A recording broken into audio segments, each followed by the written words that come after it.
Hi, hello everyone. Good evening. How do I get feedback to know if they can hear me? I should just proceed like kids, right? I can hear you. Or Okay, you check the okay, chat, but we can awesome. hear you. We can hear you. Okay, awesome. You're welcome to today's introductory class. So I'll just share my screen so we can just get right into it. Okay.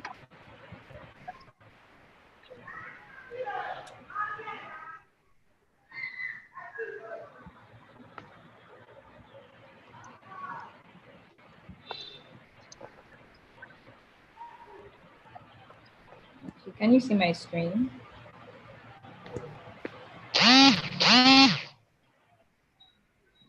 Not yet. Okay. Maybe it's not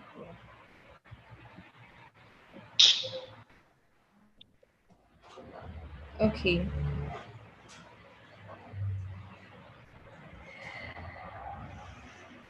Okay. You can see my screen now, right? Yes, I can see it. Go ahead.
Okay, so apologies. Your trainer is going to be back shortly.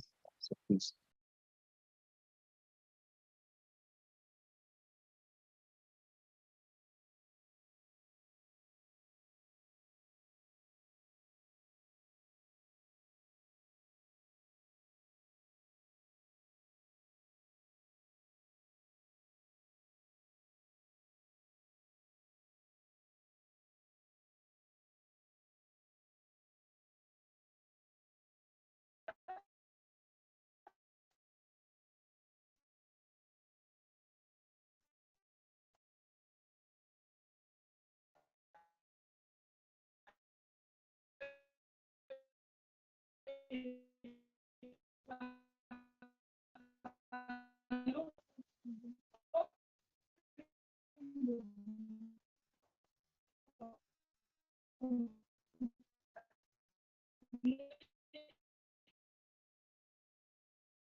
I'm not hearing that now. Okay, I don't know if I'm the only person not hearing. You're not, so I can't still hear from this side. I can't hear anything too. Me, I can't hear anything too. Please, we can't hear Guys, anything or please see just, yes, anything. just hold on a bit, please. Just hold on. But when they're done, they'll join up with the class. It's not from your phone or from your network.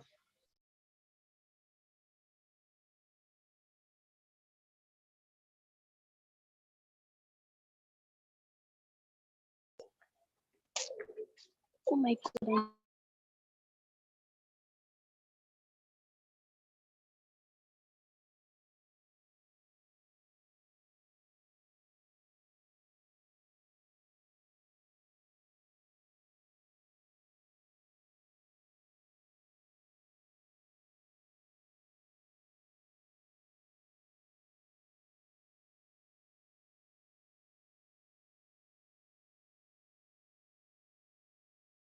Thank you.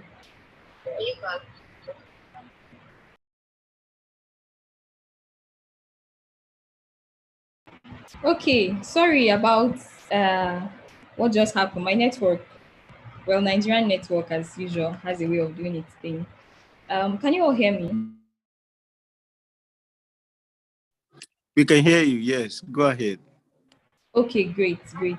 So let me just share my screen now so we can get started.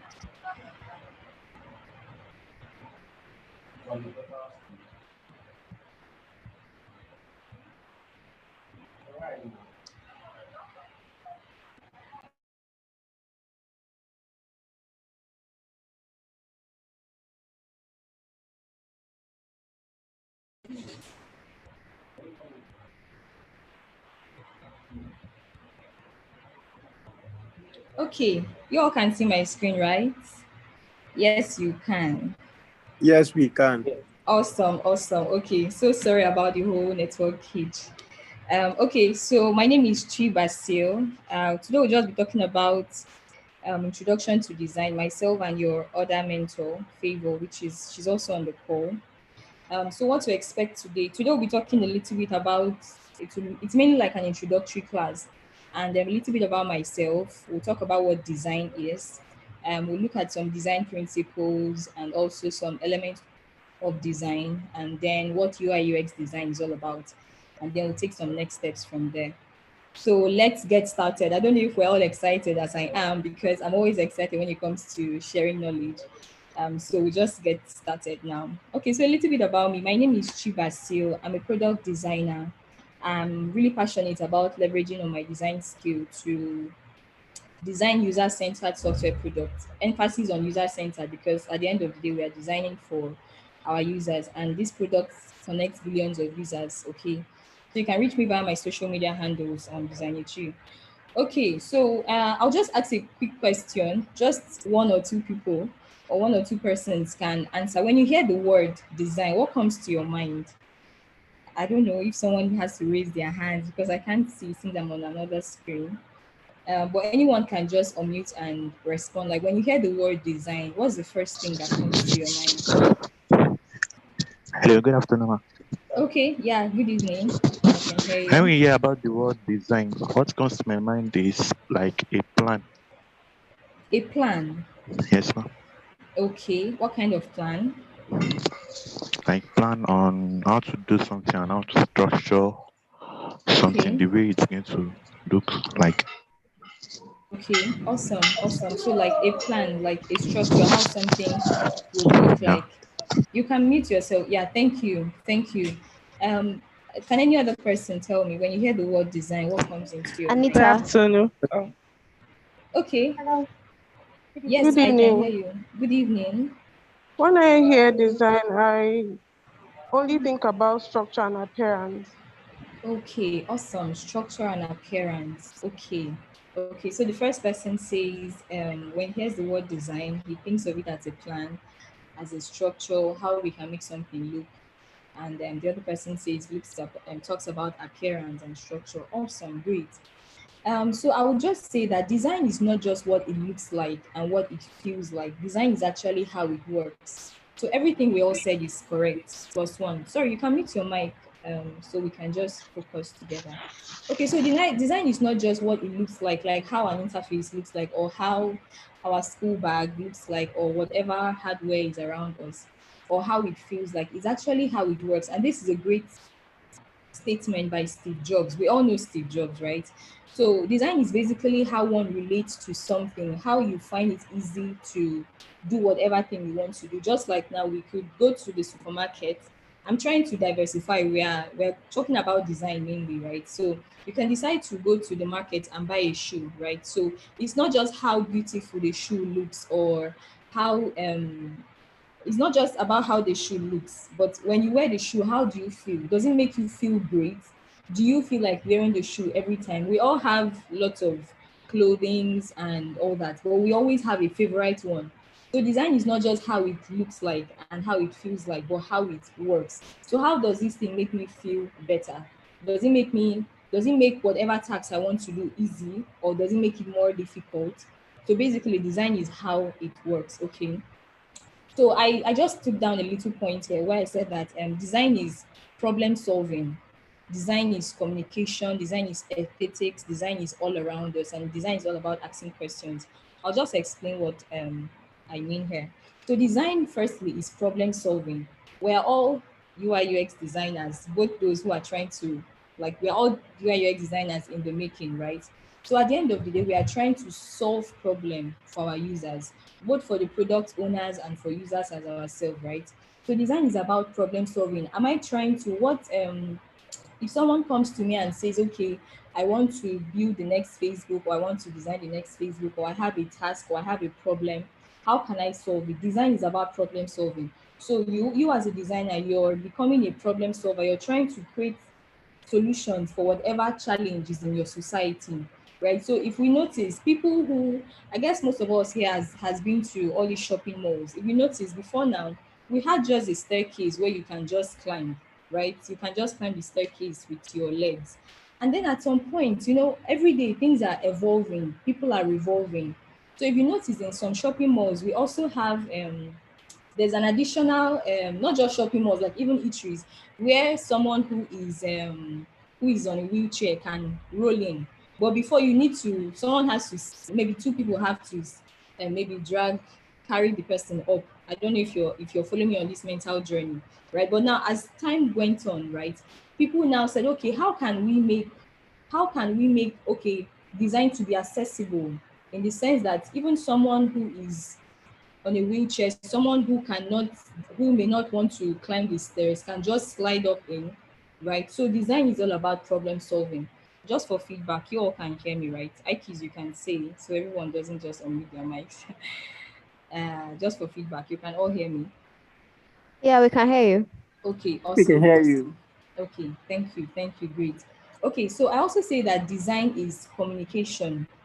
Just the same way we have speakers or writers who would want to express their emotions. If you read a novel, a writer wants to express his or her emotions to you through words, so you can understand what the writer is saying, or an author, right? So design is about communication. If you're designing any kind of product and it is not communicating to your end users, that design has failed. And like we said in this previous slide, we said design is how it works, right? So design is about communication. How am I able to communicate to thousands of users, billions of users, right? And they can understand what I'm trying to tell them to do. Maybe I want them to create an account on this page, right? So I'm communicating with them that this is the first thing I want you to do. I want you to create an account, I want you to join my mail list, or I want you to sign up on this platform, or I want you to do this. So I'm communicating with you, I'm communicating to you. So design is about communication. If your design is not communicative, it has failed, because you're not designing for yourself, right? You're designing for your end users, billions of people around the world. So design is also communication. Design is aesthetics. Aesthetics in the sense, imagine if you open Facebook, for example, and then you're seeing maybe rainbow colors, all the colors in the world are just on Facebook, and it's just looking confusing. It has failed, because I don't even know what to do. Maybe I'm seeing red color, I'm seeing black color, I'm seeing blue color, everything's just looking all jumbled up. No, but if you notice, the designers at Facebook, or most of these software products which we use often and every time, they made it look appealing and beautiful. So you would always want to go back, to the product, and you're not it's not looking all confusing. Maybe a platform that has to do with what option can I give? A platform that has to do with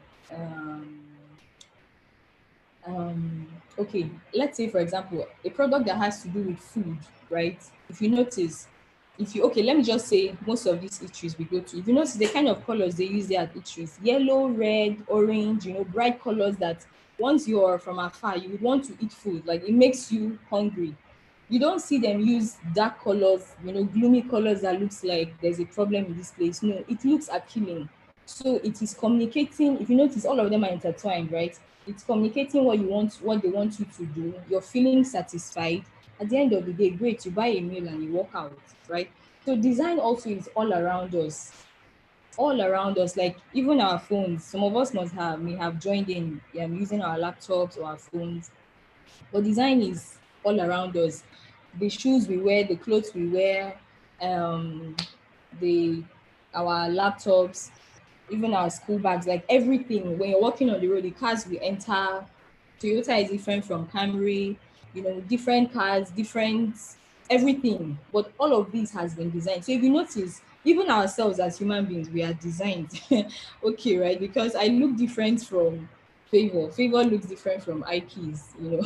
Everyone looks different. Even twins, we have identical twins, but somehow they are different. Maybe their fingerprints, or maybe their eyes, or the way they think, or the way they judge situations. Okay, so design is all around us. Design is also about asking questions. Asking questions. I would also love to add an emphasis, which is asking the right questions. Because if you want to design a product for people and you don't ask the right questions to the right users to get the right answers, you'll be designing for a wrong audience, right? So design is also about asking questions. If you want to work on a product, or maybe solve and bring forth a solution to a challenge, right? We ask the right question. That is what design is all about. Okay, so we'll just talk about some design principles and fundamentals. So basically, the principles of design, these are the rules which a designer must follow to create an effective and attractive composition. Principles and fundamentals, if you don't follow them, your design is just going to look whack, right? If you observe, there are some websites we go to, maybe the logo is in the middle, and maybe the call to action button. Don't worry, as time goes on, all these terminologies, we'll get familiar with them. The call to action button, like where you tap the create an account or something, they are shouting at, they're telling you sign up now or something, the colors are looking like they're fighting with each other. No, if you follow design principles, your product would look awesome. And there are some basic design principles which must be adhered to. The first one we'll talk about is alignment. Sorry, for feedback, you can all hear me, right? I just like getting feedback, so I know that my network Yeah, is we can hear you. Yes, we awesome, can hear you. awesome, great. Thank you. Okay, so the first principle, thank you, we'll talk about is alignment. We have one of the design principles alignment. We have left alignment, we have center alignment, we have right alignment, right? So alignment is how you arrange the elements in a page. For example, if you notice, I used this icon we have here. Like if you notice, everything is in the middle. So if you're designing a product, you don't mix, well, some people could mix, but you're mixing it with, you're still adhering to the design principles, right? But if you're using left alignment, sorry, is someone saying something? Can you mute your mic, please? Okay. Okay, awesome. I was saying alignment, right? So if you're using left alignment in a product, everything is aligned to the left. It helps for consistency, right? Alignment helps for consistency. If you're using center alignment, you are following the same thing to the end. So everything doesn't look all jumbled up because your users are coming to use your product. You will not use left here, use right here, use center here. It's not a joke. Like you're trying to create solutions, you're trying to add value, right? So alignment is one of the design principles which must be adhered to. We also have proximity. Proximity is basically like a spatial relationship between elements. If you notice, we have three circles here. They are all to the left, and then we have the other two, which are to the right, right? So basically, things that are related together will be near each other, right? Things that are not related to each other, they could be in another section. So in this situation, proximity, if I want people to, I could group a particular set of elements that look alike. So if you're on a page, for example, you can see that, okay, the designer has grouped, maybe create an account. Everything on create an account is in a particular section, right? Let's say it's a form you're trying to fill. Everything on create an account is in a particular section. Maybe another section could be they're asking you for your bank details. So I'm not putting bank details in this column. I put first name and last name in this column. I then put age, race, color, gender. It's not all mixed up. If I'm asking you for details about yourself as a person, I put it in a particular column, right? So that's proximity. Everything is together, right? The other one, maybe I'm asking for your bank details. It's still on the same page, but obeying the rules of or the principles of design, which one of them is proximity, I group them together. The spatial elements, I group them together. So those who are related to each other, they are together, right? Okay, so another one is emphasis. Just like the icon we have here, if you notice, we have pink color that looks different, right? So maybe I want people to notice that there is, emphasis means I want people to notice this particular item or this particular element. So I just probably give it a different color, right? So there are different ways to go around emphasis, which also leads us to hierarchy, which we'll still talk about. So emphasis, maybe I want them to notice this particular headline, so I could make it bigger. I could create emphasis by either using colors or fonts or a different typography, right, which is like a different type of font. So emphasis is I want people to notice this particular thing. So I create an emphasis there. Maybe let's use, for example, on a website, right? I want people to create an account. I don't want them to not create an account. But however, I'm giving them two options, create an account or try later. If you notice, sometimes we see those screens on some products we use. So you can see create an account, you can see try later. But if you notice, most times the create an account will be very bold. They'll use a very big call to action button, right? Create an account. Then they'll use a different color. It's different from every other thing. The designers there, they are trying to make you do that thing. So they are laying emphasis on create an account. But maybe the try later, which is another option, could be very, very, maybe they just use a very faint color, but they are still allowing you see it, but they want you to create an account. So the emphasis is on that create an account. So it will be very, very legible, very visible. So you're able to do that. That's one of the design principles too. And then we also have contrast. Just like we can see here, we have two circles, but in the middle, we have something like white color, right? So contrast, we can relate it to color.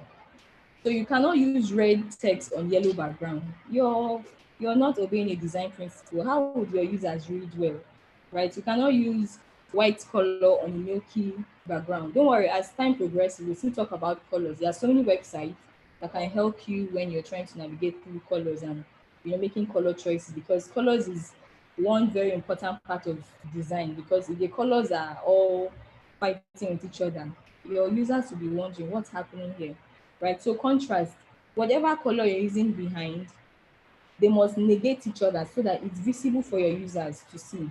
Then we also have balance. Balance is basically like, let's say, an equal distribution of visual weight.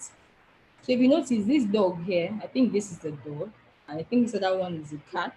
But if you notice, the dog and the dog looks bigger and the cat looks smaller, but it's balanced, right? So maybe maybe the dog is not well fed, and maybe the cat is well fed. I'm just trying to assume in my head. But basically, balance is an equal distribution. So when all the elements of when someone opens a design you've done, not one side is looking bigger, the other side is looking smaller. You use font sizes of maybe 40 pixels, then the little microcopy. Microcopy means text. We'll be using these words often so that, because we are designers, right? So we'll use the words designers use. When you're a doctor, you use medical words. So as a designer, we'll use designer words, our vocabulary. Okay, so microcopy is like the text you see on the website. You can check up on that later on. So not you're using 40 pixels as your heading, then the little microcopy you have below is maybe 10 pixels. It's not balanced. It looks like the heading is sitting on top of the other text and everything just look all jumbled up. So as a designer, you need to ensure that all your elements are equally distributed, both in colors, in spacing, in fonts, in colors, everything is balanced, right? So another one is repetition. Repetition is also similar to like emphasis, but if I want, I can just decide to repeat an element maybe on a particular page, I'm doing it either for aesthetics, or maybe I'm trying to create an emphasis on something, or maybe I'm trying to create a pattern, right? So I could just equally repeat the elements, and everything just looks in order, right? So we also have hierarchy. Hierarchy, well, let me also add visual hierarchy.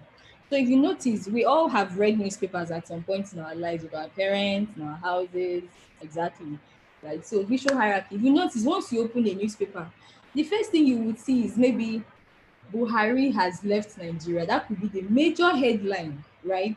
So visual hierarchy, that is what the designer or the newspaper editor wants you to see.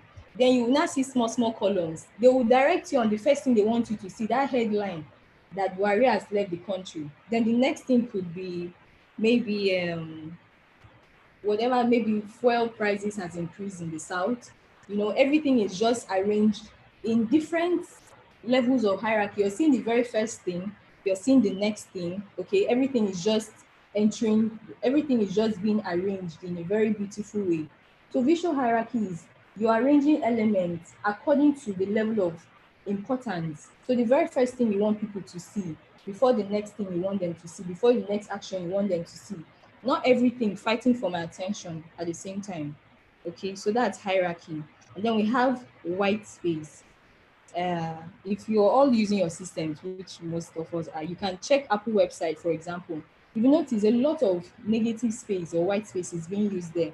And this is one of the design principles where I allow my elements to breathe well, not everything being jumbled up together, like everything is all packed up, right? So there's enough breathing space.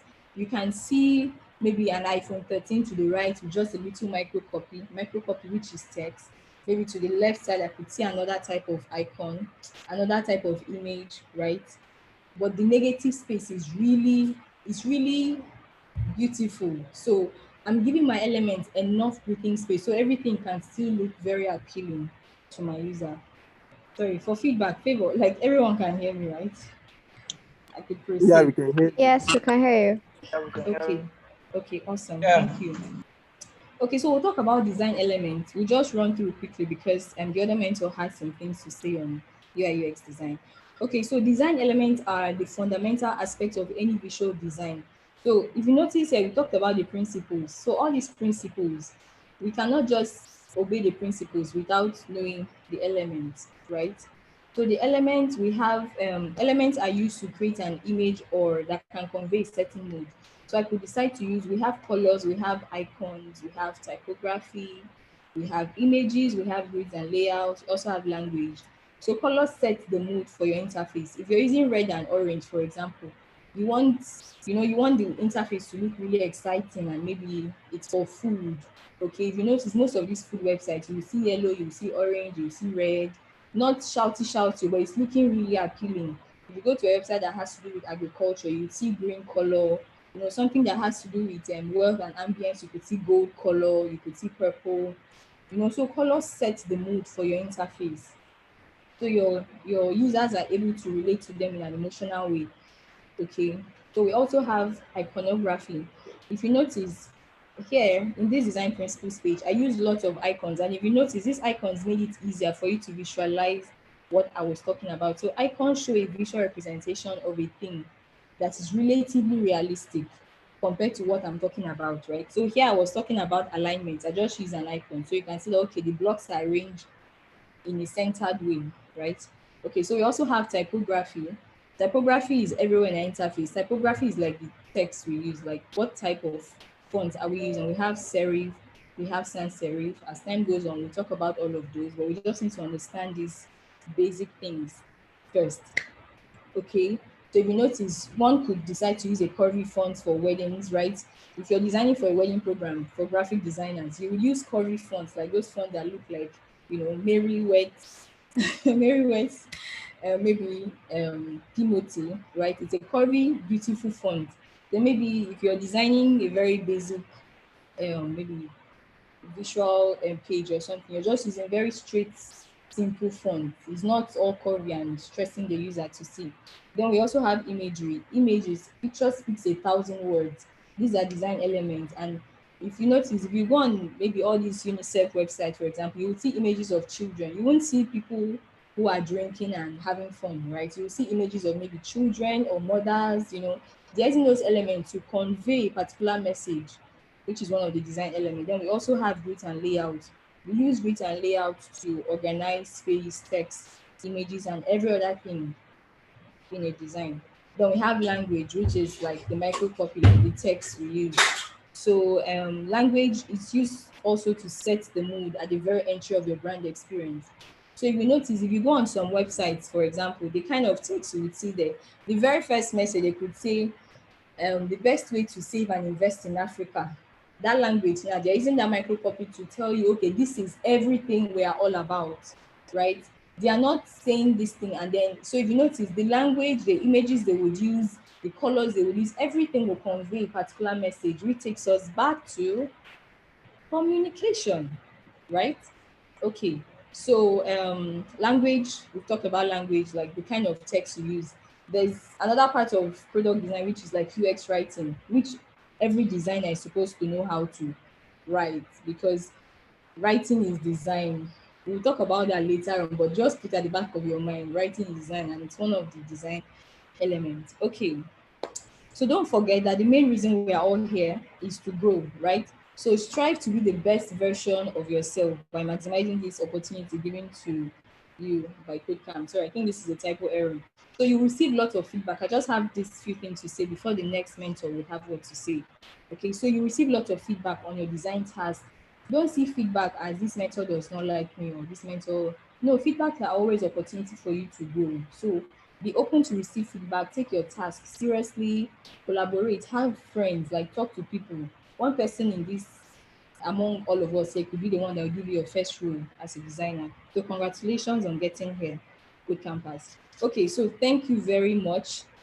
So we'll be going over to UI UX design now. So I think I'll just stop presenting and then Favor will take over.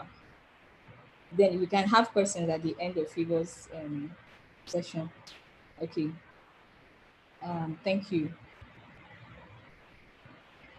Favor, are you here? Yes, I can hear you.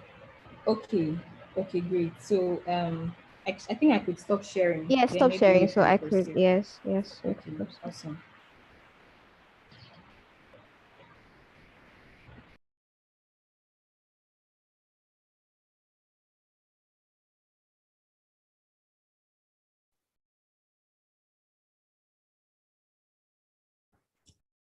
Hello, good evening, everyone. Please confirm that you can hear me.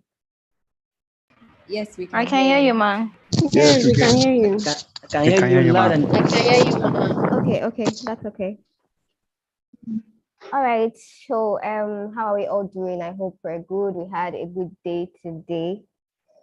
Well, my name is Favor Sunday, and I am your trainer for the beginner level UI UX track. And thank you very much, Miss Chi Bazil, for the wonderful session. So we're going to be moving into fundamentals of UI UX design. I'm sure you guys are all ready, but before we get down to business, I would ask the question and I want just two persons to answer. I'll be taking answers for just two persons. So I want to know, why did you choose UI UX track? Just two persons. Raise your hand and then I'm going to call you. Okay, we have Leonard. I actually chose this track because I feel like that's where I actually fit in, because I'm not really good at that coding aspect, but I feel like this aspect of tech, I might actually do well in it. Okay, nice. We have Odunayo, if I spelled your name correctly. Yes, good evening, ma. Good evening. Yeah, I chose UI UX because I like graphics and I can't code, so I think UI UX would be the best for me. All right, that works. Okay, thank you guys. So today we're going to be talking about fundamentals of UI UX design, like I said. All right, so these are the goals of today's class. So by the end of the class today, you should be able to distinguish between UI design and UX design. understand problem solving using UX design, differentiates between good UX and bad UX. So if you have any questions in the course of this class, please raise your hands and I'd love for us to interact, pay absolute attention and take down notes, okay? And please do not unmute your mics until you're told to do so, okay? All right, so first, we're going to be looking at the meaning of UX, okay? And I love to use the definition that my colleague used in her class yesterday. Her name is Boma, okay? And she's a trainer for the intermediate level. So she said UX could be likened to a person's character or personality, while UI could be likened to the person's looks, okay? So my name is Favor, and then UI could be my looks, my style, and then UX is my personality, okay? So, you know, we have a lot of people who are actually very pretty. We have a lot of pretty girls and a lot of handsome guys, good-looking people who have very bad personalities. The same way we have a lot of applications with beautiful interfaces, but very bad experiences, okay? And if I can ask people on this call, I'm sure a lot of us, 100% of every one of us have had ill experiences with some applications, okay? So I'll just go straight to the point. UX design is studying user behavior and understanding user motivations with the goal of designing better digital experiences, okay? And I just want to put this out there, take note of this. As a UI UX designer, you should know that you are a problem solver, okay? You should always keep that in mind. So whenever you're thinking of creating a product, creating an application, whatever, okay, a digital product, you should make sure that you're actually solving a problem, because what's the use of putting in your effort, creating interfaces that is not actually solving any problem, okay? So UX, which is also known as user experience design, is studying user behavior and understanding their motivations. So before I create a product, okay, I want to make sure that, okay, I know what my users want and I'm meeting their need, okay? And how is this being achieved? Through research. Let's take, for example, I am creating a product, probably a food ordering application, okay? So I have to find out who my users are, okay? What do my users want to see on the application? What are those features that they want to see on the application? How can I actually help them to solve this problem? Because first of all, who are our users considering the food ordering application? Okay, there are people who find it hard to get food, probably because of their busy schedule, or those who do not like cooking.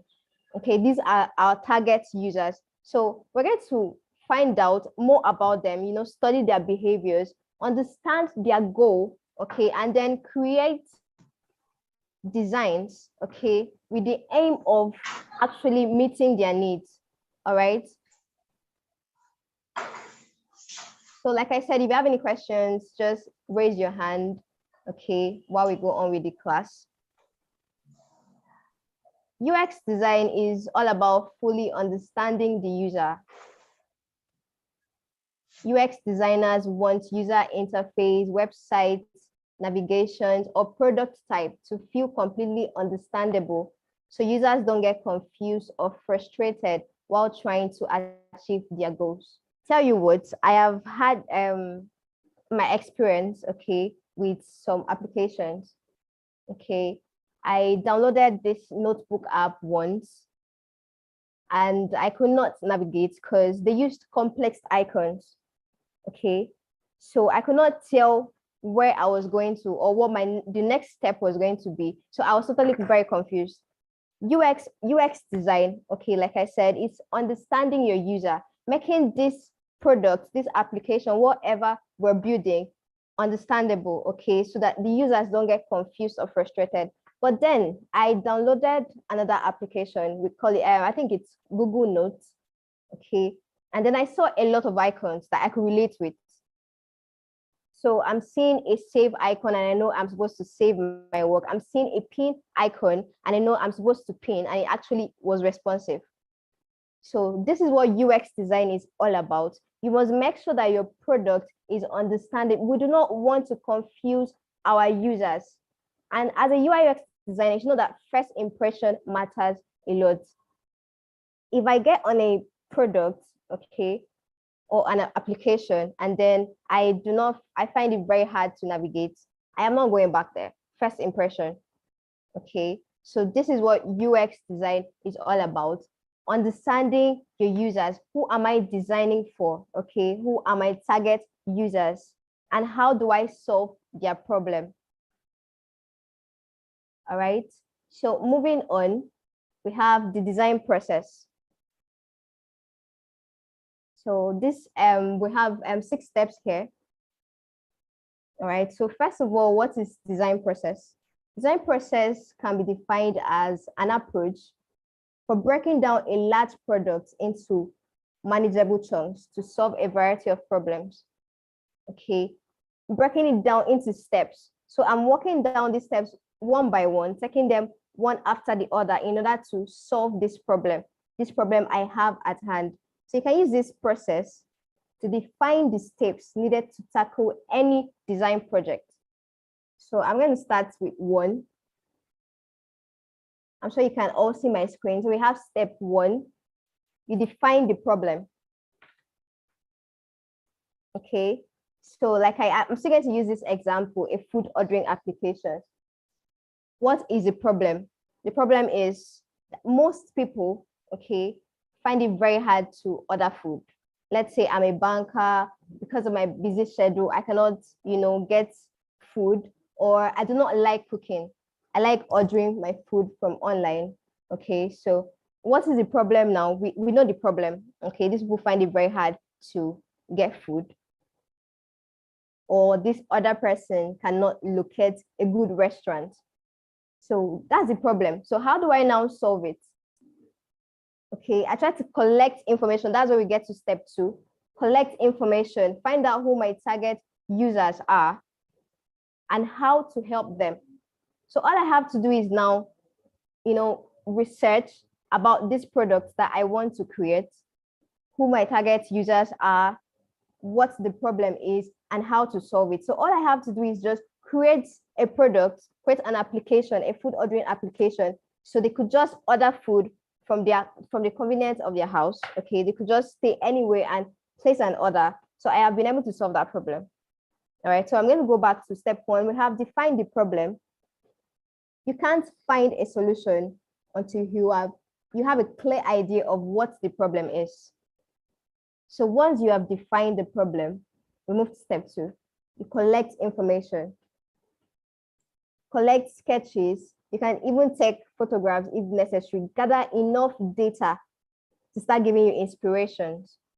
And when you're done with step 2, you go over to step 3. You brainstorm and analyze these ideas. This is where you begin to, think, begin to sketch and study, so you can understand how all the data and information you have collected can impact your design. That is step 3. So first, I said you define the problem. Secondly, you collect information. Thirdly, you brainstorm. And then we're going to go into the next one. You develop solutions to build a model. Okay, so this is where you take the ideas you have been able to come up with and form multiple small-scale design solutions. So what do? I have the problem. These people can find it very hard to order food. Okay, so I want to help them out. I've collected enough information. I know who my target users are. I have been able to brainstorm and gather ideas and all of that. So what's the next thing? I decide that, okay, on this application I am going to create, I have to make sure that they can actually place an order, because what's the need of creating a food ordering app when a user cannot, get an order or place an order for a meal? Okay, so that's a solution already. They can actually come on this platform and place an order, and they can also locate several restaurants. Okay, They can sort by prices, they can sort by locations, according to, maybe I am in Ikeja and I'm looking for a restaurant close by. I can sort by location. So this is step 4. I'm already bringing up little solutions, okay? Forming multiple small scale design solutions. When that is done, move to step 5. Present your ideas to others for feedback. Okay, so this is where I present my ideas to my team and any other person that I trust to give me insightful comments. When I've gotten these comments, that's when I move to step 6. I improve my design. Okay, it's what we call surveys. I could decide to create a survey, or I try to, test this solution by sending this stuff to the target users or to my team. Okay, so when I've done this, they are either going to tell me, okay, I was not able to actually place an order. I was not able to do this. When I've gotten that information, what do? I improve on my design. I rework my design. So I reflect on all the feedbacks that I have gotten and decide if or to what extent it should be incorporated. Okay, so with this feedback, I can go over my design process. So you can see that this is actually going over and over. So it doesn't stop here. You improve your design, you go back, you keep doing it until you have a perfect design. So that is that for design process. Like I said, if you have any questions, just write them down, or you could just raise your hand and I would call you. Okay, so we're going to move on. Now we've talked about UX. Now we're going to be talking about UI. So just like your trainer, Design, she said, talked about elements, principles, and all of that. It's actually a good thing that you know about design before actually learning about UI UX design. It will help you. So what is UI? User interface design, or UI design, refers to the visual elements of a digital product. It focuses mostly on looks and style. So I'm sure a lot of us are familiar with the WhatsApp application. Okay, and we have the dark theme and we have the light theme. That is UI. Okay, it's all about the looks and style. We know that on the dark theme, the text are black. And on the dark theme, we have white text. This is all about the looks, the style, the colors, basically. Okay, we have visual elements, and she told you about these elements: color, iconography, typography, etc. So this is what UI is all about. Please take note. UX is all about studying user behavior, okay? Trying to understand our users, while UI is basically the visual elements of a digital product, okay? User interface design, and it focuses mostly on looks and style. Please take note of that. I'm sure you're jotting down stuff.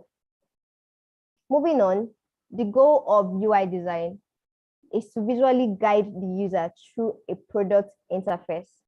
It's all about creating an intuitive experience that doesn't require the user to think too much. Exactly. I mean, we're trying to solve a problem. So how would we create products that a user cannot interact with? Take, for example, the Instagram application, okay? On the bottom nav bar, we have the first icon is the home icon. So anyone who sees that knows that, okay, this is actually taking me to the home page. Next, we have the search icon. Seeing that, okay, if I click on this, I can actually search. So you are already interacting with this application. We move over to the next one. We're seeing a plus sign. We know that that is an addition sign. So I can actually add, I can make a post, I can add an image, I can add a video, okay? And we move on to the next one. We're seeing your picture, that's your profile, okay? Or even if you see a profile icon. So UI is basically designing elements or putting up elements in order to guide your users through a product interface. We do not want them to have to think about, okay, what does this icon mean? Okay, if I click on this, where is it taking me? We do not want them to get confused when they are going through our product. So the goal of UI design is to visually guide the user through a product interface, creating an intuitive experience that doesn't require the user to think so much. So as a UI UX designer, okay, you have to make sure that whatever icons, whatever element you're using on your design is actually relatable, okay? Users can actually understand, see this at first glance and understand, and they don't get confused. That is how you create good experiences for your users. Moving on, okay, I'm going to show you guys an example of a good user interface. You can see this. I mean, the moment I saw this application, I liked it. Okay, one, because of the color consistency. We're seeing yellow throughout all the screens, on the illustrations, on the buttons too. Okay, and if you look at the first screen, that's the screen on your left, the first screen. Okay, I'm seeing a question here, so I have to. I would look into this at the end of the class, okay, because of time. So you can see the first screen on the left. We have fast delivery, and you can see the small circles, the 3 small circles, okay, at the middle. So most of you will be asking, why is the second circle, you know, the 3 circles, why is the second circle yellow? This already is showing that there is more slides. Okay, this is an onboarding screen. There are more screens. So the first screen here is showing you that you're actually on the middle screen. Okay, that is why the second circle is actually yellow. Move to the second screen. You're seeing that the first circle is yellow. That's the first screen. And then the last screen here, you can see that the last circle is yellow. So it's showing the movement. Okay, we know that there are actually 3 screens. So this is the movement. I'm actually from fast. Okay, what's the first screen? Find groceries you love. That's the first one. From there, I'm going to fast delivery. And from there, we have live tracking, which is the last screen. Okay, and it kept this design very simple. And I'm sure a lot of you like it, because I really do not like it when designs are all crowded. Like design she said when she was teaching, you have to create designs that have enough negative space, okay, so that your design can actually breathe, and you know, people can actually navigate and you know, give your design hierarchy and movement. So I know that from fast delivery, I am reading the details. And when I'm done reading the details, I am looking at the button here. I'm clicking next. That if I want to, I do not want to go over to the other screens. I just want to go straight to signing up or going straight to the home page. All right, so like I said, this is an example of a good user interface. So moving on, we're going to be talking about bad versus good UI. So I remember saying that UI is the looks, okay? And I said it could be likened to a person's looks, and then we have the UX, which could be likened to the person's character, the person's personality. So just like I said earlier, you can have a lot of great, you know, applications that have very bad UIs. Okay, so I'm going to show you a few of them so that you can avoid these mistakes.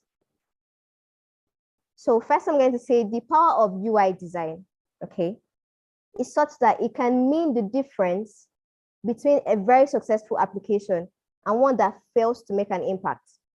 We've all had our share of these experiences, okay, or worse, to leave a memorable bad impression on the user. We do not want this. When it comes to creating high quality apps, all of the small details are very, very important. From the icons to the text, everything is very, very important when creating high quality applications. So the first picture here, I'm going to be entertaining, and I'm going to just ask a question for this first one, and then we're going to proceed throughout. So I want someone to tell me why the one on the left is good and the one on the right is bad. Just one person. Okay, Leonard, unmute and tell us.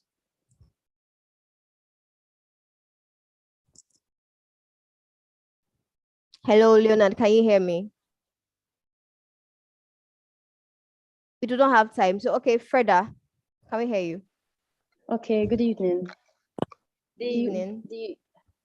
The one on the left is good because there is emphasis on create.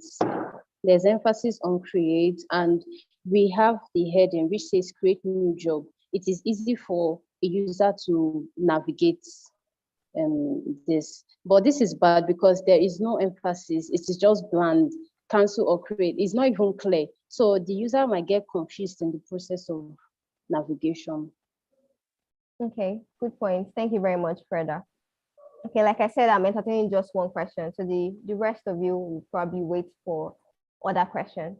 So moving forward, first image, okay. In this example, the same information is available, as you can see here, in human readable language, okay?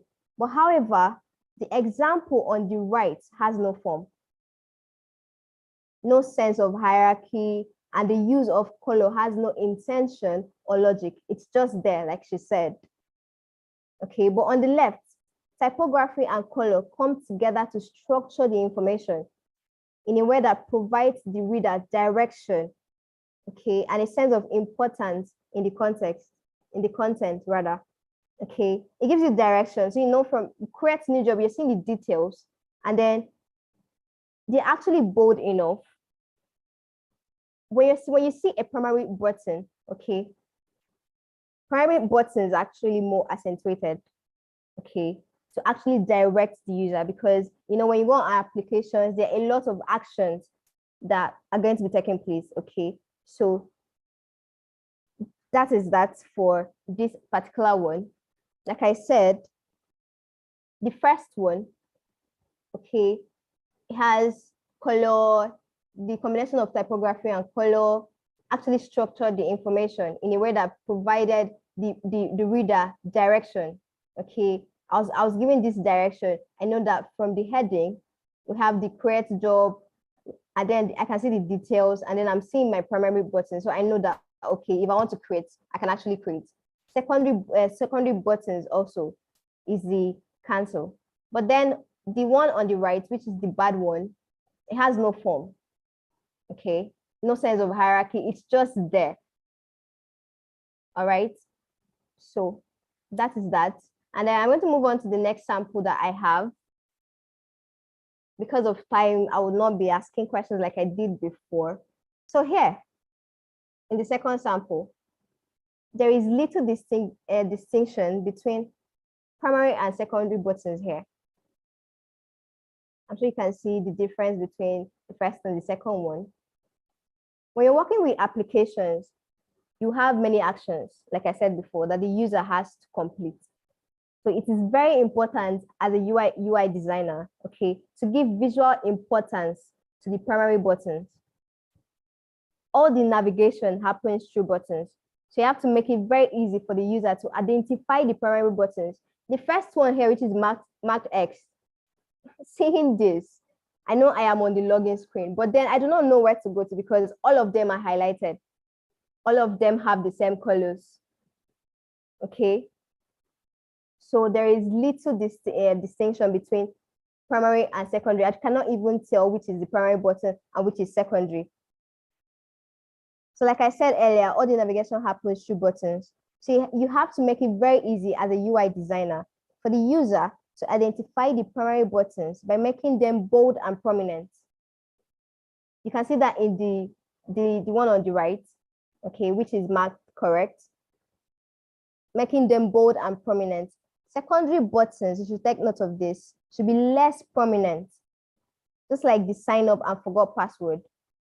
Secondary buttons should be less prominent, but still visible if the user is looking for them. So I'm sure by now you should be able to tell the difference between a primary button and a secondary button. Okay, so whenever you're designing, make sure your primary button is bold and prominent. Secondary buttons should be less prominent, but still visible if the user is looking for them. So the first one on the left, I'm on a login screen. So which buttons should be the primary button? It's the login me. The rest are secondary buttons, and they shouldn't be prominent. They shouldn't have the same colors like the primary button. Okay, so I'm going to be telling you how you can actually distinguish between primary and secondary buttons, and you can take down some notes. Okay, so first, use different visual weights for primary and secondary buttons. The button with the strongest visual weight will get more attention. Just like you can see the design on the right.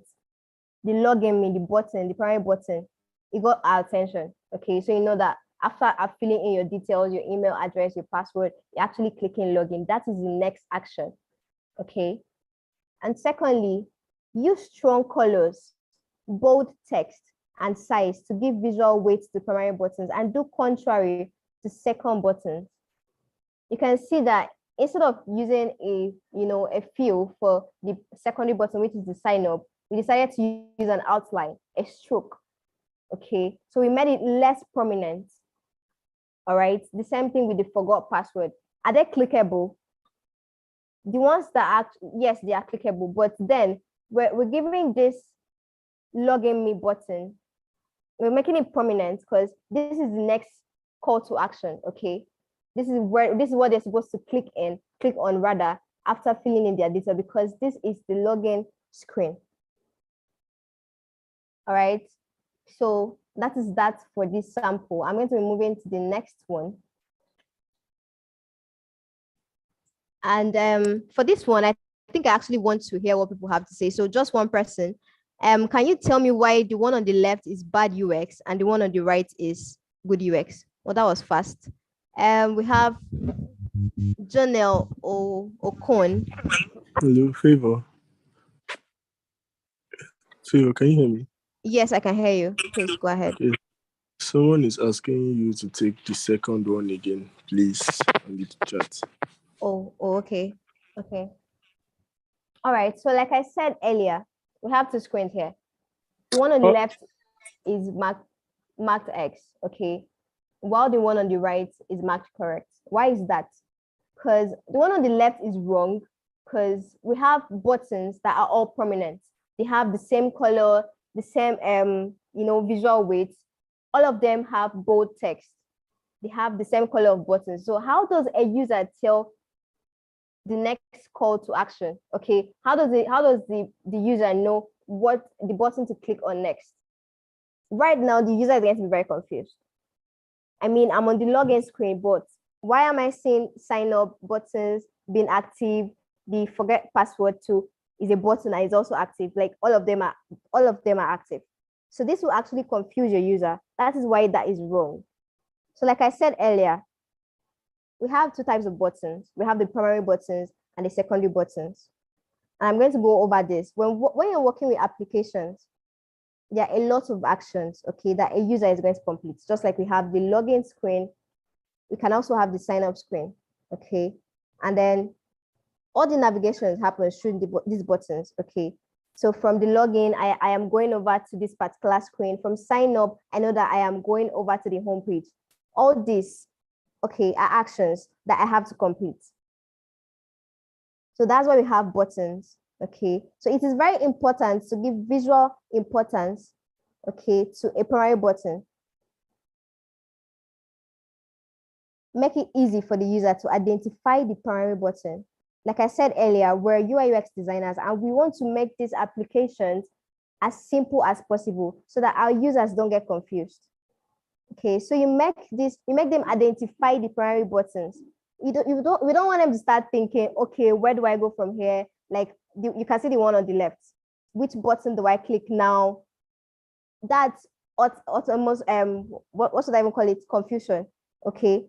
So we want to make it easy for our users to identify the primary buttons by making them bold and prominent. And you can see that on the design on the right.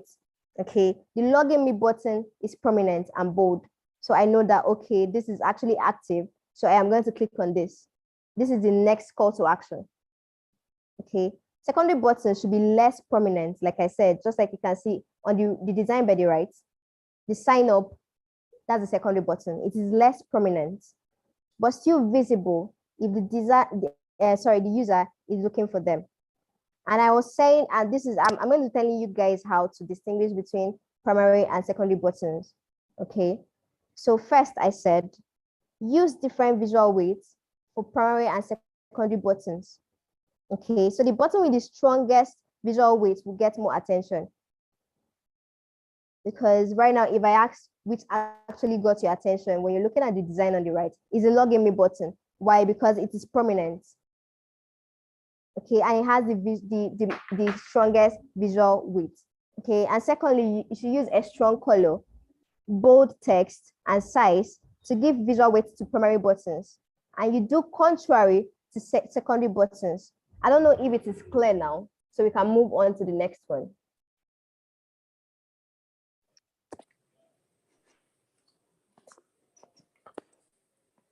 Okay, since I cannot hear anything. Yes, I think it's clear. Yes, it's clear. It's clear. Okay. Thank you very much. Thank you very much. So we're going to move on to the next one. Okay, Jonel Okon, yes. Can you tell me? Okay, good evening. Evening. Why the one left is a good one? The one on the left has a strong visual weight, and then red stands for danger. You know the implication of deleting your account. Okay, thank you very much. Well, first of all, I'm going to say the one on the left is a bad UX. Why? Because I mean, I wear glasses. Okay, so let's say I'm without my glasses, and that means I cannot see properly. So I am just going through this application, and then I'm saying I probably may not even see the delete account and then all the text. I'm seeing a blue button. Guy, I am definitely going to click on it without even thinking about it twice. But the one on the right, I am seeing a red button. First of all, I'm going to get these alarm bells ringing in my head. Okay, hold on. What do you want to do now? Can you take a chill pill? Okay, calm down. Can you read through this again? Okay. It sends these alarm bells ringing in your head. But then blue destructive action, it looks normal. That's the one on the left. We're using blue for delete account. It looks normal, completely normal. But then seeing the red destructive action button, it alerts the users. So like I said, you're seeing this red. You're already telling yourself, okay, can you calm down? Okay, this is okay. Read through this again. Are you sure you want to do this? Are you sure you want to click on this button? Are you sure you want to take this action? Okay. Okay. So, and then what else do I even want to say? You have to make sure that your text, everything is aligned to the center. Okay. It's center aligned and give specific information like the one on the right. The one on the left is just there. Okay, the content was not well put. Okay, while the one on the right actually had the content were actually spelled out. They get specific information. So I'm looking at this and I know exactly what I want to delete. I am deleting my profile, my messages, my photos. Okay. Like I said, make sure that your design is center aligned and give specific information so that users will be able to read it faster. Okay, it makes it very easy and gives them this free flow, okay, on their user journey.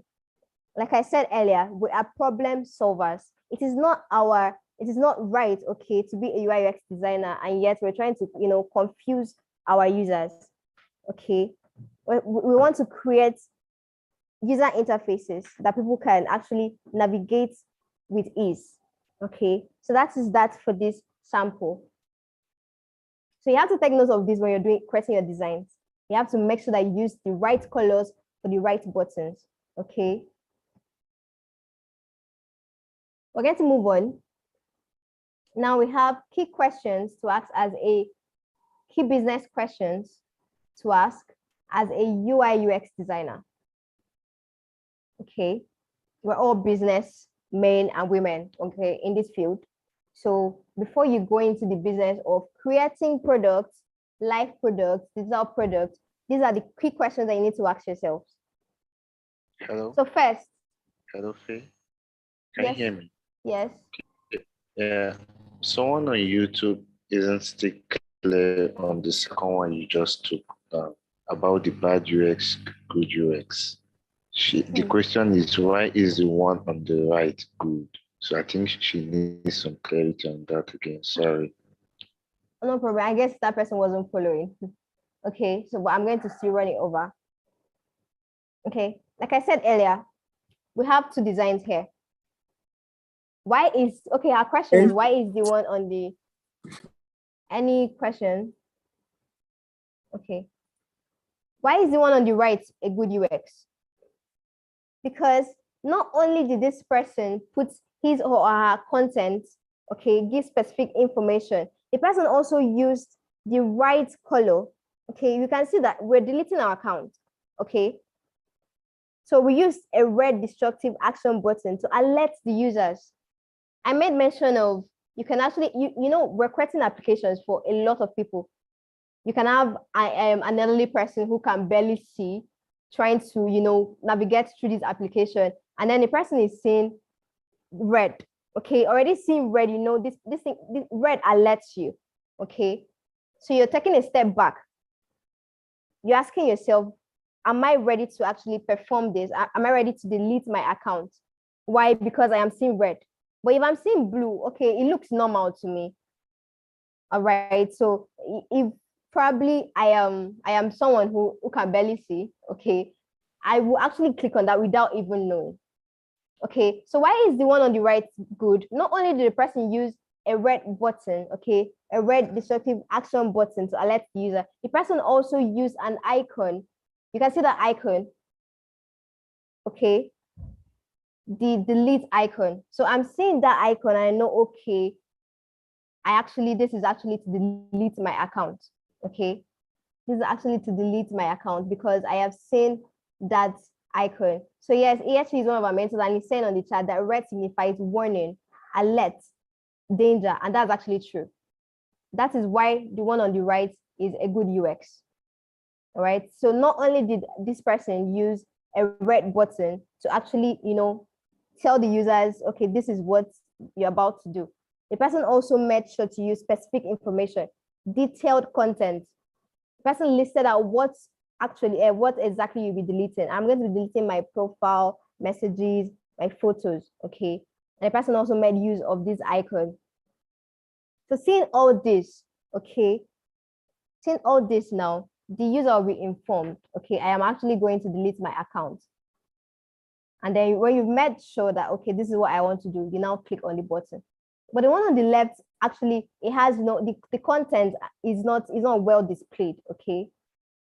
It's just there. And then, like I said earlier, you have to make sure that you use the right colors for your buttons, okay? I'm sure design team told you guys about colors. Colors mean a lot, okay? They can actually evoke emotions, okay? Like he rightly said, red signifies danger, okay? Alert. So what you see red, this alarm bell goes off in your head, okay? Can you hold on? All right, so that is why this one on the right is a good UX. I am sure I've answered that person's question. So we're going to move on to the next one. So like I was saying, these are the key business questions we need to ask ourselves as we move forward in this field as a UI UX designer. First, the users need the product you are making. Hello, UI UX designer, this product you're actually creating, the users need them. Because I mean, we do not want to spend our time, our efforts, and all of this creating products that users are never going to use. Okay, so this is the first question that you should take note of as the key question you should ask yourself as a UI UX designer. And like I said, you should be jotting down stuff, okay? The users need the product you are making. I am spending time creating this product. The users actually need it. Am I solving any problem? Because I remember saying that as a UI UX designer, you are problem solvers. Okay, the second question, do they want it enough that they will either pay for it, or if it is free, spend time looking for it and learn how to use it? You know, most applications, you actually have to pay for them. So this product I am creating, this product I am making, okay, would they want to pay for it? Is it that worthy? Okay. And if it is free, will people now want to spend time looking for it or even learn how to use it? You know, there are lots of applications out there that people have to learn how to use, okay? You know, have to learn how to navigate. So you need to ask yourself these questions. The product I am making now, okay, is it worthy? Okay, will people want to use this product? Will people want to spend time looking for it and learning how to use this product? And thirdly, are you missing a key feature they will need? I am creating a product, okay? Am I missing out a key feature that these people will need? I'm still going to use this example, a food ordering application.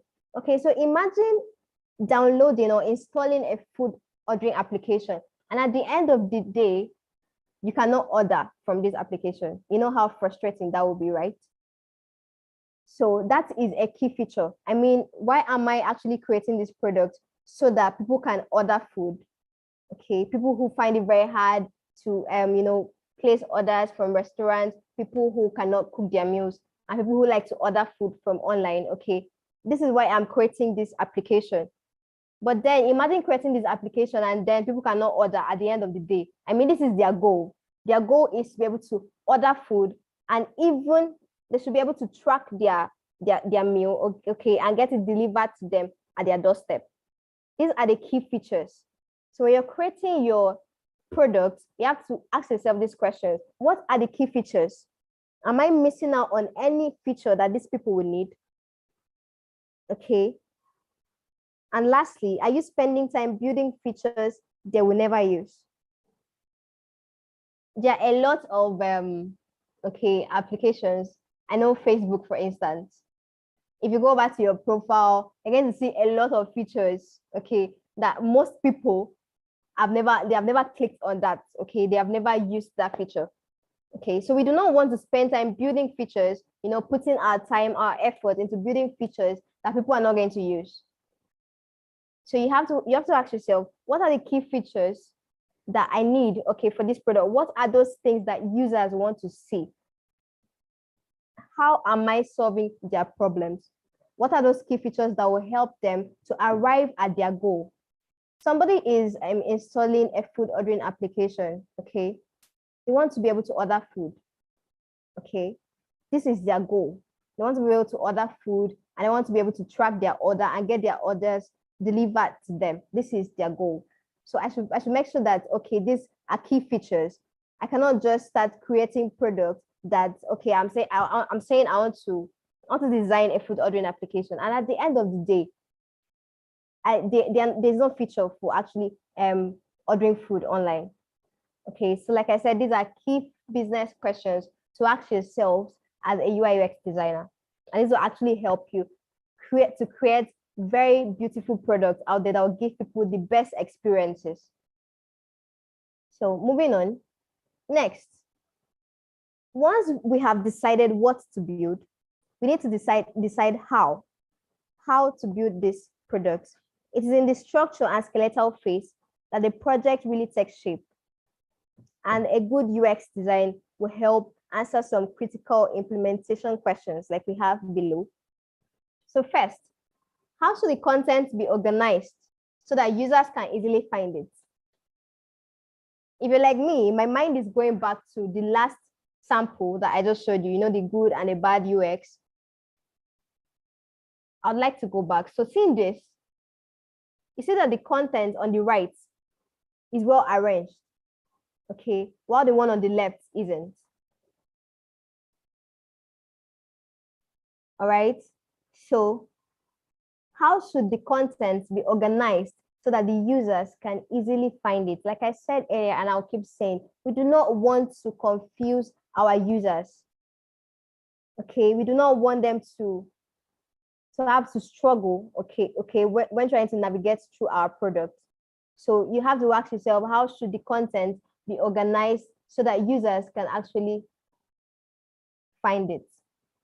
Secondly, will users find your app easy to use? Where do they get confused or lost? And I made mention of, downloading this notes application that it was very difficult for me to navigate. Okay, I'm seeing complex icon and I'm wondering, okay, if I click on this, funny enough, okay, I saw a save icon, but then when I clicked on it, it archived my whatever I wrote. Okay, I'm wondering, okay, I'm supposed to save. So why is what I just typed, why is it disappearing? Because they did not make good use of, the right icons. And that really confused me. And we do not want that for our users. We do not want our users to get confused or lost. And I'll keep saying it, first impression matters. Because definitely if I come on an application and I find it very hard to navigate, and I find another application that is actually easy, I am not coming back to this application. First impression really matters. So will users find your application easy to use? Where do they get confused or lost? And let me just put this out there. When you're creating products as a UX designer, you have to know that creating a product or whatever, it is not about you. You should learn to put your assumptions aside and see through the eyes of the users. That way you can actually solve their problem. You can say, oh, these icons that I'm using, who wouldn't understand this? There are a lot of people out there who are not going to understand. Okay, so you should drop your assumptions, whatever you feel, okay, you're feeling everything, drop it aside and see through the eyes of the users. The users actually matter. Okay, so, and lastly, what content is needed and how should it be written to be most engaging? And I'm still going to go back to this place. Like I said, what content to be needed and how can I write it to be most engaging? The one on the right is most engaging. Okay, like I said, it will help the user to read it even faster. So I'm just going through you permanently lose your profile images, messages, photos, other than going to the one on the left and reading through the whole long process. Okay, so what content is needed and how should it be written to be most engaging? This is questions, critical implementation question that you need to ask yourselves. Okay, when you're creating products, how should the content be organized so that they can easily find it? Will users find this application I am building easy to use? Where do they get confused or lost? Like I said, it is not about us. It is not about us. It is about the users, what they want to see on the application, their interaction with this application. Where do they get confused or lost? What content is needed? Okay, and how should it be written to be less engaging? Lastly, we need to focus on the surface of the product. And by surface, I mean the visual aspects, the visual design, okay? What is the product going to look like visually? This is an important step because, like I said, a user's first impression is critical. So first, what should the visual tone of the product be? Okay. What should the visual tone of the product be? And I'm going to go back to this. Seeing this, you already know that, okay, this is a fast food delivery app. And then I'm seeing colors that actually spark my interest. I'm seeing yellow. I'm already salivating. I mean, yellow, this is a bright color. But imagine if on this application I saw black as being the prominent color. Black, brown, dark purple, and all those dark color shades. Okay, it doesn't really make sense. So these are things you have to take note of when you're creating the visuals for your product. What should the visual tone of the product be? First of all, I have to decide, okay, what product am I designing? A food ordering application, okay. I have to make sure that I make use of bright colors that will spark people's interest. Colors that when people see this product, they can actually trust it. Okay, so the first question, what should the visual tone of the product be? Secondly, how do users feel when they see your products? Do they trust? Okay, I'm seeing someone's hand raised. Olu, okay, I cannot pronounce your name. Can you unmute your mic and speak, please? Thank you very much. All right, so what's the question? Yes, good evening. Evening. Yes, I have a quick question.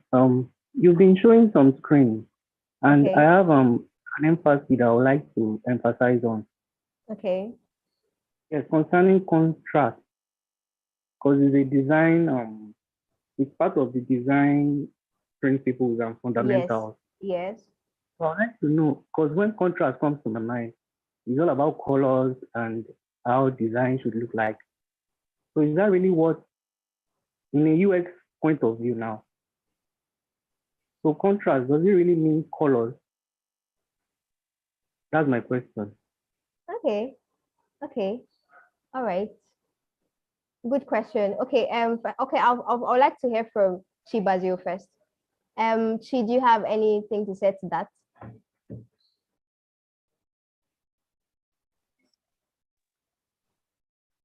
Hello, Chi. Are you on the call?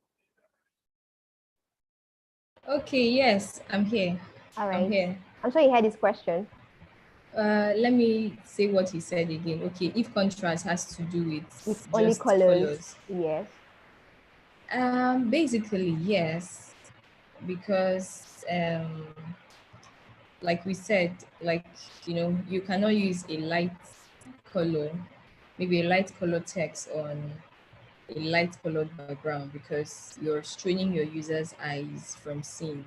So if you notice, I think this particular, this yellow, this food design you've been using favor, like if you notice, the yellow is not light yellow, like you can still see that the yellow is, they use a particular shade of yellow that is not very light or too faint. So contrast basically has to do with colors that maybe in close or far proximity to each other. That's what I think, but you can still make more research on it. See who asked the question. Yeah, thank you. Thank you very much. Okay, so like you heard her say that. Thank you very much.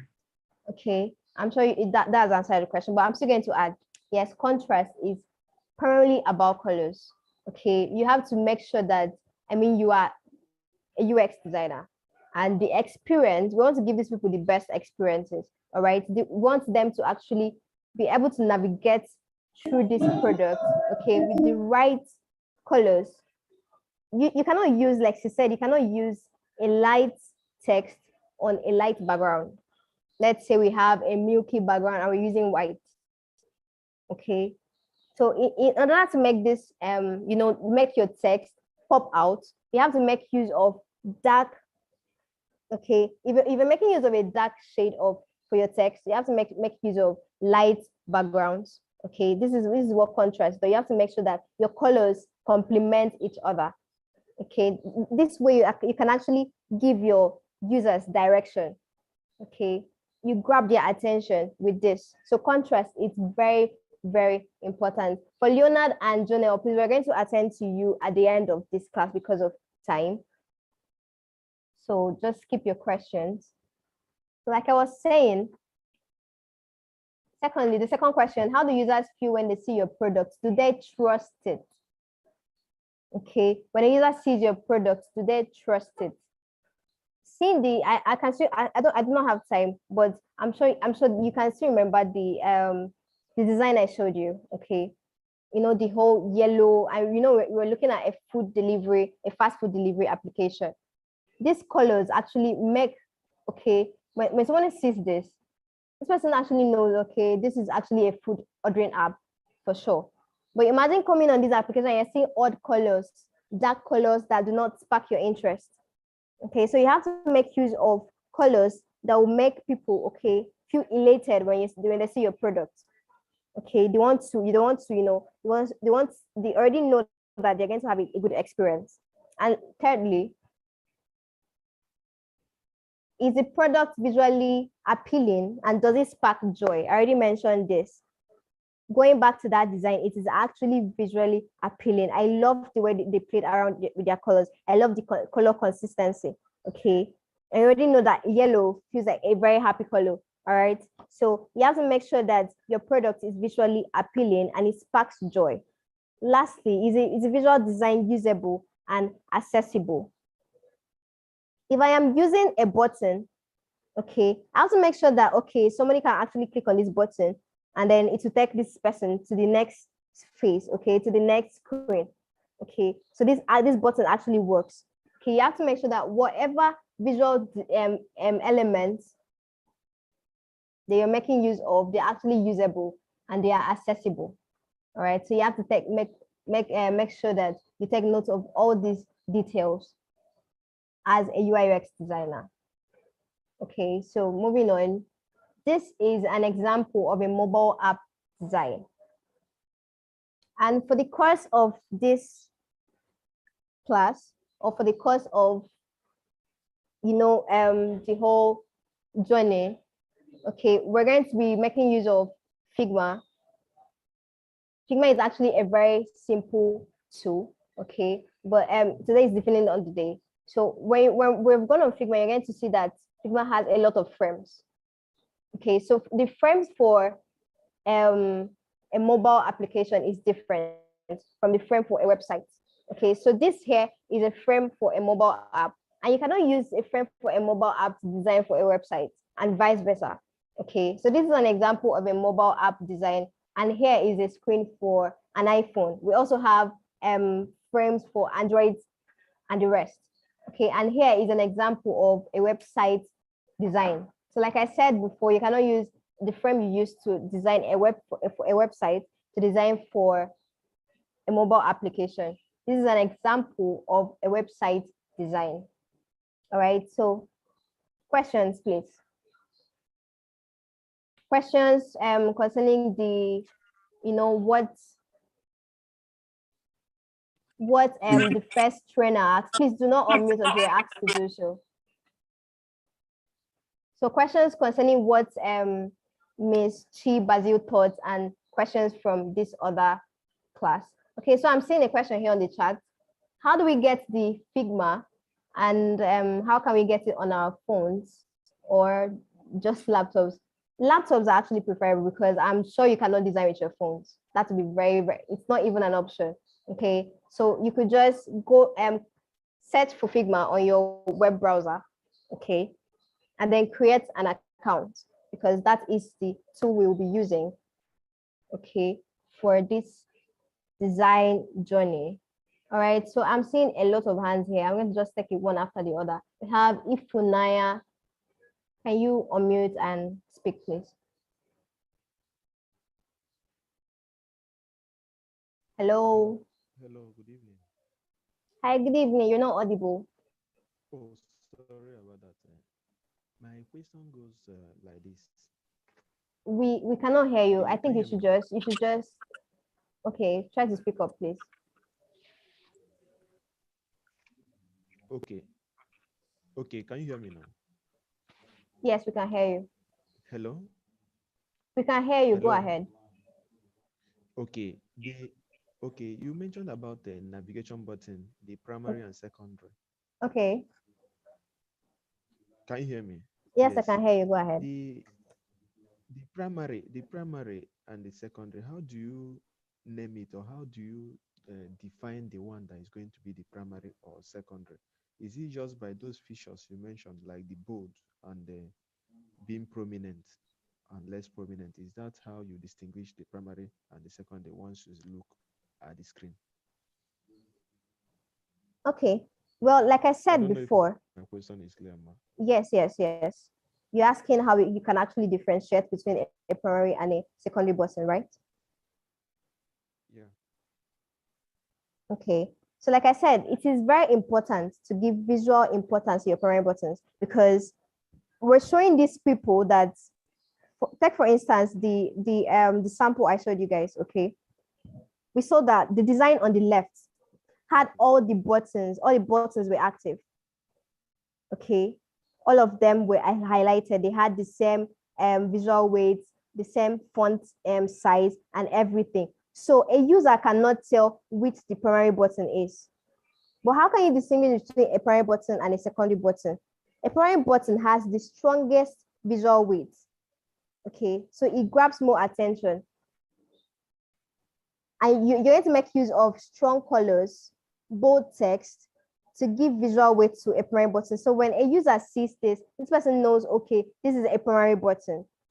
Okay, and you do contrary to the secondary button. Like I said, secondary buttons are always less prominent, but they are still visible in case the user is looking for them. Okay, so that's the difference between a primary button and a secondary button. I don't know if you are clear now. I'm okay. Thank you very much. All right. So we have Leonard. Yeah, good evening, everybody. You talked about colors, you get me, and I know that definitely colors are very, very important in design. But I want to ask a question: are there guidelines on the colors to use for specific products? Did you get that? Yes, I got your question. Like I said, okay, colors regarding buttons are different. Okay, we have when you're designing, you know that the colors for error, okay, you know that colors for error is red, and the color for success is green. Okay, these are basics, and we know that. But colors for your product is entirely up to you. Okay, you know the product that you're going to design and the colors that you're going to use to make this actually visually appealing. All right, that is your job as a UI designer. Okay, but then when you're considering buttons, you have to make sure that we take our time, okay, to decide what colors we're going to be using in order not to confuse our users. Okay, so like I made mention in the image I displayed, this person was actually, this is a delete account. Okay, we want to delete an account, and I mean, looking at the blue made it look so normal. Okay, but then we're seeing the red destructive action button, and it alerts us.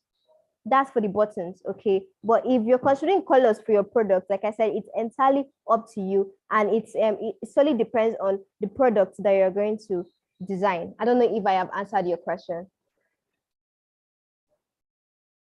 Leonard. Jesus, you answered my question. Yes, thank you very much. I'm grateful.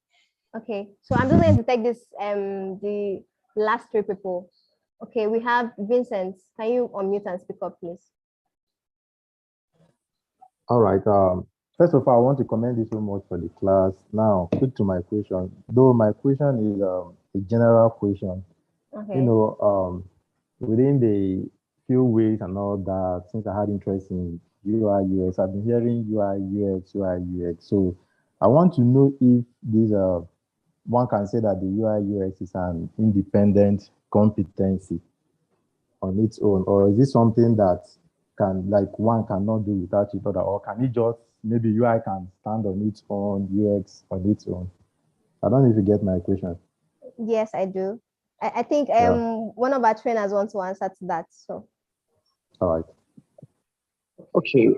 Yeah. Good evening. So that's a very interesting question, and yes, in as much as some people may kind of fight this, but yes, there are persons who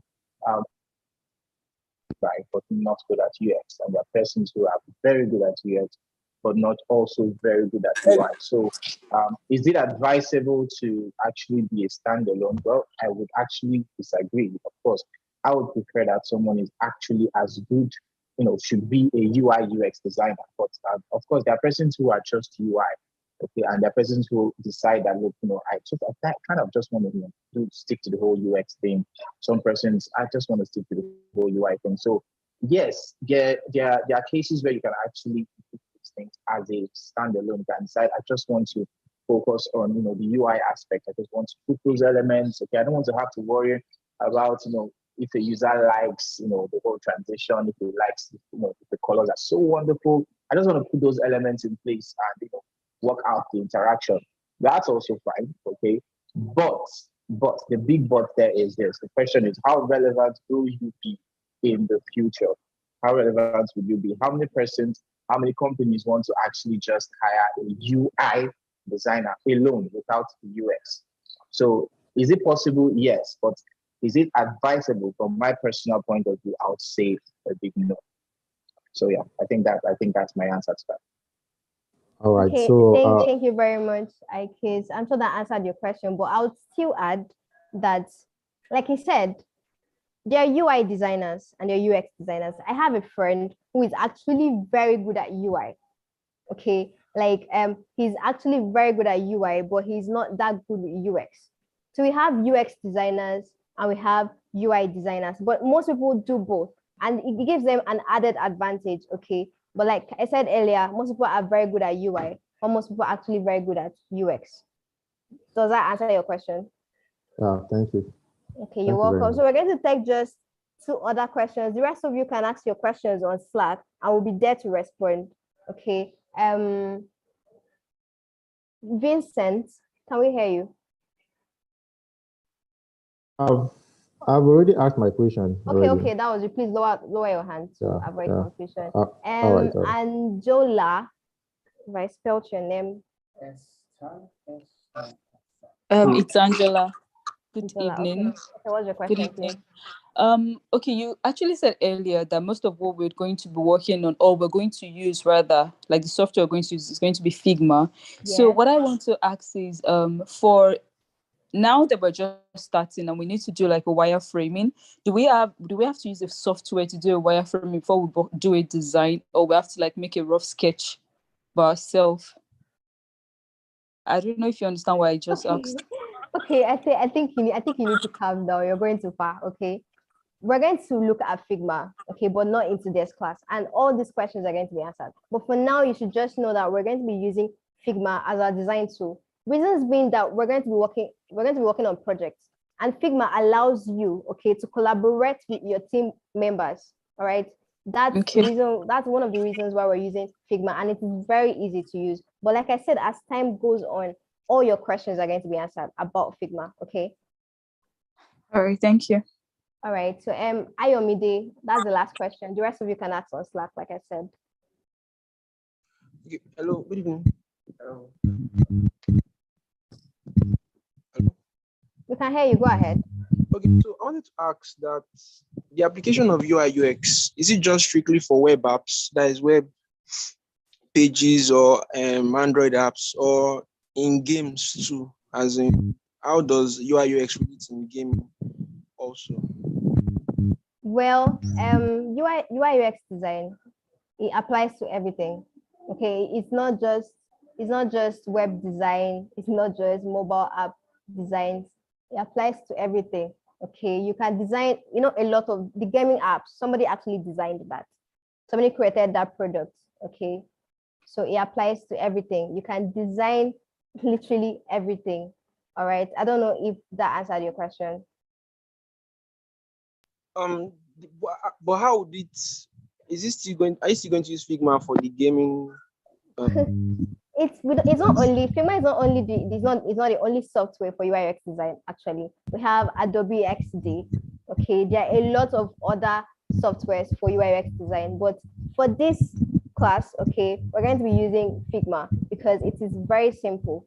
Okay, does that answer your questions now? Yes. All right. So we're going to round up now because there isn't much time. But like I said, please feel free to ask your questions on the Slack, and it will actually help other people. Your questions can actually help other people. Okay. So thank you very much for today, and feel free to. Okay, I'm seeing questions here. Like I said, feel free to ask your questions on Slack. We've come to the end of the class now. I don't know, Akis, do you have anything to say? Does any mentor have anything to say? Okay, yeah. Um, this class is actually a very interesting one. So, like she said, if you have any questions, please just use the UX channel, and then your mentor will be there to give you the answers that you need. But I think that will be all from me. So, thank you guys very much, and do have a wonderful night rest.